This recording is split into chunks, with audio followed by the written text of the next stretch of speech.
सिंधुदुर्गातल्या वेंगुर्ले बंदरात रात्री मच्छीमार बोटींना लागणारा बर्फ घेऊन जात असताना बोट झाली पलटी। 7 खलाशी बोटीवर, त्यापैकी 3 पोहून गाठला किनारा। दोघांचे मृतदेह सापडले, 2 जण बेपत्ता, शोध मोहीम सुरू। प्रवरा नदीत बुडालेल्या दोघांचे मृतदेह सापडले। बुधवारी बुडालेल्या अर्जुन जेडगुले आणि काल एसडीआरएफच्या 3 जवानांसह बुडालेले स्थानिक गणेश देशमुख यांचे मृतदेह बाहेर काढले। पुण्याच्या कल्याणीनगर अपघात प्रकरणी पुणे पोलिसांचीही चौकशी होणार। पुणे पोलीस आयुक्त अमितेश कुमार यांचे आदेश। पुणे पोलिसांसोबत सरकारचीही चौकशी झाली पाहिजे। सरकारचा दबाव होता का? नाना पटोलेंचा पुणे प्रकरणावरून सरकारला सवाल। राज्याची कायदा सुव्यवस्था संपली आहे। मुख्यमंत्री फडणवीस आणि अजित पवारांची चौकशी झाली पाहिजे, पटोलेंची मागणी। पुणे अपघात प्रकरणी अल्पवयीन आरोपीच्या 2 मित्रांची चौकशी, त्यांच्यासोबत त्यांच्या पालकांचीही पोलीस चौकशी। विशाल अग्रवालच्या जप्त केलेल्या मोबाईलची तपासणी। नातू अल्पवयीन असल्याच्या आजोबा सुरेंद्र अग्रवाल यांचा दावा। नातवावर खटला अल्पवयीन म्हणूनच चालवावा, सुरेंद्र अग्रवाल यांची मागणी। पुणे अपघातातल्या गाडीचा मार्ग पोलिसांनी तपासला। 19 मे रोजी गाडी घरातनं बाहेर पडल्यापासूनचं संपूर्ण सीसीटीव्ही फुटेज पोलिसांनी तपासलं। फॉरेन्सिक पथकाकडनं गाडीची तपासणी पूर्ण। काँग्रेसचे आमदार रवींद्र धंगेकरांचा पोलीस आयुक्त कार्यालयासमोर ठिय्या। कल्याणीनगर अपघात प्रकरणातल्या तपास अधिकाऱ्यांना निलंबित करून गुन्हे दाखल करावेत, धंगेकरांची मागणी। पुण्यातील अपघात विरोधात शरदचंद्र पवार पक्षाचं आंदोलन। पुण्यातील बिघडलेली कायदा सुव्यवस्था भक्कम करण्याची कार्यकर्त्यांची मागणी। पुण्यामध्ये पब मालक कर्मचाऱ्यांचं आंदोलन। पुण्यातल्या अपघातानंतर प्रशासनानं 50 पब आणि रेस्टॉरंट बंद करण्याचे आदेश दिले, त्यामुळे पब, बार, रेस्टॉरंट चालक, मालक आणि कर्मचाऱ्यांचं आंदोलन। पुणे प्रकरणानंतर नागपूर पोलीस झाले जागे। बार, पब आणि नाईट क्लबमध्ये पोलीस आणि उत्पादन शुल्क विभागाच्या नियमांचं पालन करण्याचं नागपूर पोलीस आयुक्त रवींद्र सिंघल यांचं बार चालकांना आवाहन। वाहतूक नियमांचं उल्लंघन करणाऱ्यांच्या विरोधात मुंबई पोलिसांचा कारवाईचा बडगा। हेल्मेट न घालणाऱ्या 358 दुचाकी चालकांवर कारवाई, तर ट्रिपल सीट प्रवास करणाऱ्या 17 जणांवर कारवाई। डोंबिवली रिअॅक्टर स्फोट दुर्घटनेत 11 कामगारांचा मृत्यू, तर 60 कामगार जखमी। डोंबिवली एमआयडीसी रिअॅक्टर स्फोटाच्या घटनास्थळाची पाहणी करण्यासाठी विधान परिषद विरोधी पक्षनेते अंबादास दानवे पोहोचले घटनास्थळी। कल्याण डोंबिवली आयुक्त डॉक्टर इंदुराणी जाखड यांनी एमआयडीसीतल्या दुर्घटनास्थळाची केली पाहणी। दोषी लोकांवर कारवाईबाबत सरकार संवेदनशील आहे। या घटना का होतात त्याची चौकशी होईल। डोंबिवली स्फोट दुर्घटनेवर सुधीर मुनगंटीवारांची प्रतिक्रिया। उद्धव ठाकरे मुख्यमंत्री असताना डोंबिवली एमआयडीसीतल्या कारखान्यांबाबत बैठक झाली होती। त्यावेळेला 450 पैकी 5 कारखाने शिफ्ट करण्याचा आदेश झाला, मात्र त्याची अंमलबजावणी झाली नाही। सरकार दुर्घटनेची वाट पाहत होतं का? अंबादास दानवेंचा सरकारला सवाल।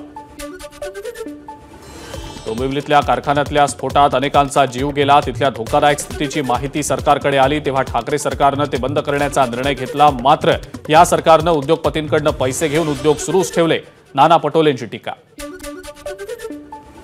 रिअॅक्टर स्फोट प्रकरणी डोंबिवली एमआयडीसीतल्या अमुदान कंपनी मालकाविरोधात गुन्हा दाखल। मालती मेहता आणि मलय मेहता यांच्या विरोधात सदोष मनुष्यवधाचा गुन्हा दाखल। डोंबिवली एमआयडीसीमध्ये काल रिअॅक्टर स्फोटामुळे लागलेली आग पूर्णपणे विझली। बेपत्ता कामगारांचा शोध सुरू। एनडीआरएफची टीम घटनास्थळी दाखल। संपूर्ण परिसरात रासायनिक धूर।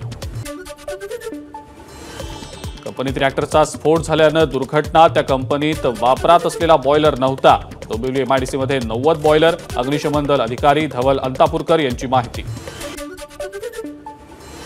दुर्घटनेत मृत्युमुखी झालेल्या कामगारांच्या नातेवाईकांना मुख्यमंत्री सहाय्यता निधीतून 5 लाख रुपये दिले जाणार। शिवाय रुग्णालयातल्या जखमींचा सगळा खर्च शासन करणार, मुख्यमंत्र्यांची माहिती। पूर्वी 4 किलोमीटरपर्यंत एकही निवासी बिल्डिंग नव्हती, पण त्यानंतर इतक्या जवळ वस्ती कोणामुळे आली ते पाहायला हवं। इथला बफर झोन कुठे गेला तेही महत्त्वाचं, ओमेगा फाईन कलर कंपनीच्या शेवडे यांची माहिती। धाराशिवच्या वाशीमधल्या तेरखेडा इथल्या फटाक्यांच्या कारखान्यात स्फोट, 1 जण गंभीर जखमी, उपचार सुरू। नाशिक लोकसभेचे अपक्ष उमेदवार शांतिगिरी महाराज स्वतःहून करणार पंतप्रधान मोदींचा प्रचार. मोदींच्या प्रचारासाठी शांतिगिरी महाराज शनिवारी वाराणसीला रवाना होणार. भाजपात जायचं की नाही हे निकालानंतर ठरवणार. नागपुरातल्या काटोलमध्ये पोलिसांनी शेतकरी कामगार पक्षाचे स्थानिक नेते राहुल देशमुखांना केली अटक. देशमुखांनी एका तरुणीच्या आत्महत्येनंतर विशिष्ट समाजाच्या लोकांविरोधात संशय निर्माण होईल, सामाजिक सलोखा बिघडेल अशा आशयाचं पत्रक काढल्यानं केली अटक.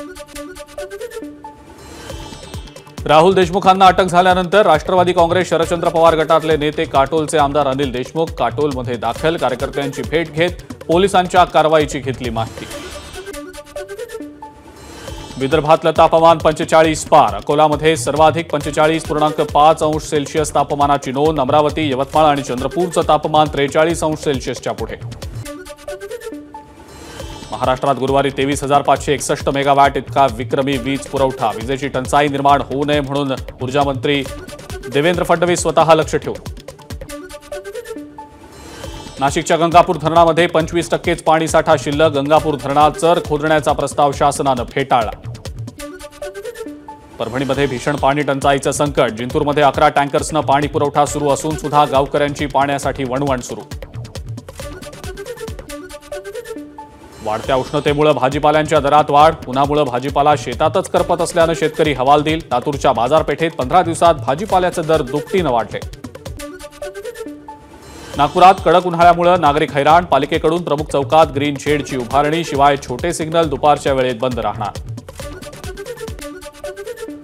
सिंधुदुर्गात झालेल्या मुसळधार पावसामुळे मोठं नुकसान. पावसामुळे अनेक झाडं उन्मळून पडली. विजेच्या तारा तुटल्यानं अनेक ठिकाणचा वीज पुरवठा खंडित. काही घरांवरची छपरही उडाली. अवकाळी पावसामुळे धाराशिवमध्ये पिकांचं मोठं नुकसान. आमदार राणा जगजितसिंह पाटील यांच्याकडनं इरला गावात पपई बागेच्या नुकसानाची पाहणी. आचारसंहितेचं कारण सांगत सरकार दुष्काळ निवारणापासून पळवाट काढतंय. मुख्यमंत्र्यांच्या पाणी टंचाई आणि दुष्काळ आढावा बैठकीत मंत्री उपस्थित न राहणं गंभीर. दुष्काळ निवारणाची कामं लवकरात लवकर सुरू करावीत, नाना पटोलेंची मागणी.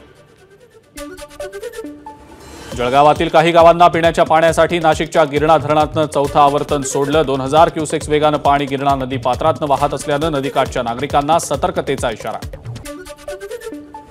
धाराशिवमध्ये वादळी वाऱ्यासह अवकाळी पावसामुळे शेतकऱ्यांच्या सौर पंपांचे पॅनल जमीनदोस्त. वादळी वाऱ्यानं विजेच्या खांबांचं नुकसान. वीज पुरवठा खंडित.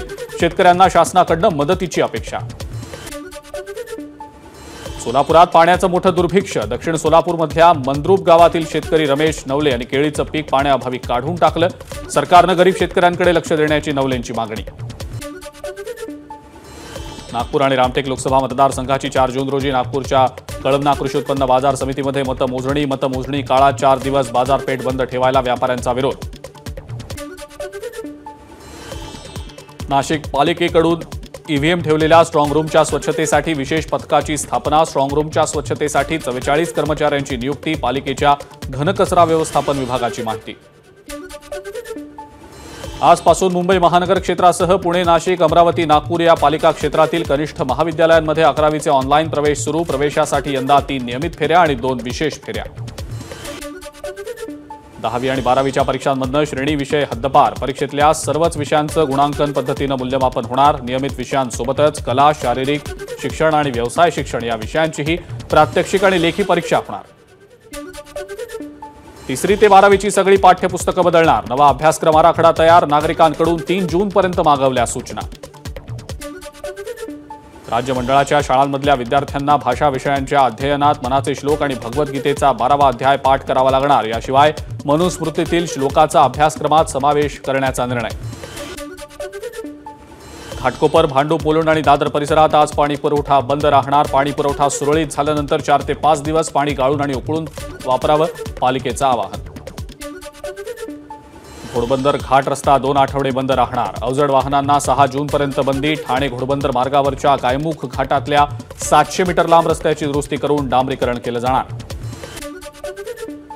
बंगालच्या उपसागरात उद्या चक्रीवादळाचा अंदाज. हे वादळ बांगलादेश आणि पश्चिम बंगालच्या किनारपट्टीवर धडकण्याची शक्यता. चक्रीवादळामुळे मोसमी वाऱ्यांना गती मिळणार. भारतासह 7 देशांमध्ये उष्णतेची लाट. बांगलादेश, पाकिस्तान, थायलंड, व्हिएतनाम, माली आणि लिबियामधलं तापमान 45 अंशांच्या पुढे. ज्येष्ठ अभिनेते अशोक सराफ आणि अभिनेत्री रोहिणी हट्टंगडी यांना अखिल भारतीय मराठी नाट्य परिषदेचा जीवनगौरव पुरस्कार जाहीर. येत्या 14 जूनला माटुंगामधल्या यशवंत नाट्य संकुलात सोहळा पार पडणार. एबीपी माझा, उघडा डोळे बघा नीट.